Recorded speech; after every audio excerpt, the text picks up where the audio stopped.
Dari jam tangan kita ke kain tenun geringsing yang juga jadi salah satu souvenir untuk para pemimpin dunia di perhelatan KTT G20. Selain sebagai bentuk promosi agar kain tenun ini semakin mendunia, juga diharapkan bisa memberi dampak ekonomi yang besar hingga terbukanya lapangan pekerjaan untuk masyarakat sekitarnya.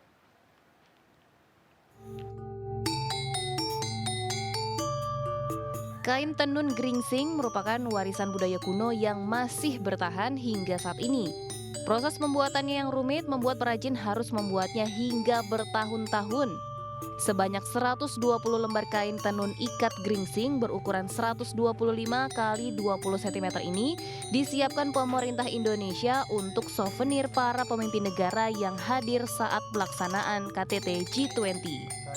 Kain-kain ini dikumpulkan untuk diseleksi oleh tim ahli dalam menentukan kelayakan sebagai souvenir. Bahkan untuk menjamin keaslian tenun geringsing, setiap kemasan diberikan sertifikat. Untuk membuat selembar kain dibutuhkan waktu sedikitnya 3-5 tahun. Benang yang dipintal dari kapas ini harus direndam menggunakan minyak kemiri selama 42 hari, lalu disusun menjadi dasar tenun.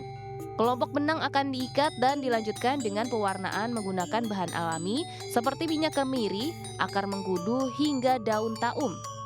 Sedangkan penggunaan benang baru bisa digunakan 2 tahun kemudian.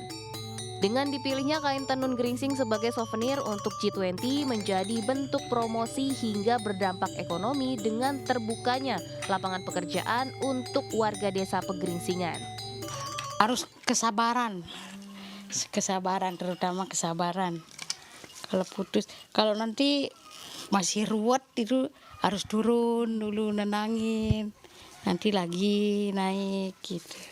Senang karena biar enggak punah itulah. Kesulitannya di nyambung benang, harus teliti satu persatu ini. Soalnya benangnya kecil.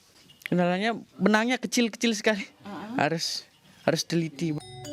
Meski tergolong mahal, untuk merawat kain berharga jutaan rupiah ini sangat mudah.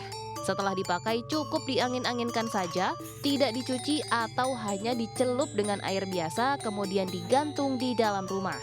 Perendaman benang dengan minyak kemiri sebelum ditenun membuat kain tidak berbau keringat meski dipakai berulang kali.